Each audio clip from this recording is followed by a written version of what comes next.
اب اس کے ساتھ ہی ناظرین آگے بڑھتے ہوئے آپ کو بتائیں کہ کراچی میں ڈسٹرکٹ منیر کے تھانہ شارٹیو ٹاؤن پولیس نے دوران پیٹرولنگ ملزم کو گرفتار کر کے اس کے قبضہ سے برآمد ہونے والے بیگ سے 1 کلو سے زائد بارودی مواد بھاری تعداد میں اسلحہ برآمد کر لیا ہے۔ اسی حوالے سے مزید بتا رہے ہیں کراچی سے ہمارے نمائندے ذوالفقار علی۔ جی ذوالفقار بتائیے گا۔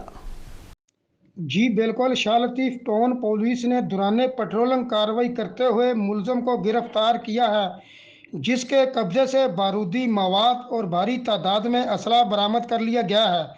ترجمان منیر پولیس کے مطابق پولیس نے دوران پیٹرولنگ 3 مشکوک موٹر سائیکل سوار افراد کو روکا تو موٹر سائیکل سوار ملزمان نے فرار ہونے کی کوشش کی تو پولیس نے تعاقب کے بعد ایک ملزم کو بیگ سمیت گرفتار کر لیا، جبکہ اس کے جو 2 ساتھی تھے وہ فرار ہونے میں کامیاب ہو گئے۔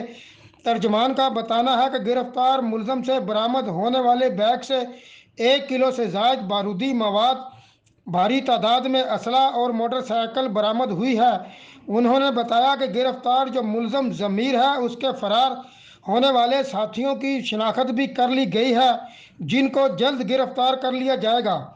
گرفتار ہونے والے ملزم کا کرمنل ریکارڈ بھی چیک کیا جا رہا ہے، جبکہ گرفتار جو ملزم ہے اس کے خلاف دہشت گردی سمیت دیگر دفعات کے تحت مقدمہ درج کر لیا گیا ہے۔ جی ٹھیک ہے، بہت شکریہ ذوالفقار تفصیلات سے آگاہ کرنے کے لیے۔ اب تک کے لیے اتنا ہی، مزید خبروں کے لیے دیکھتے رہیے SM نیوز۔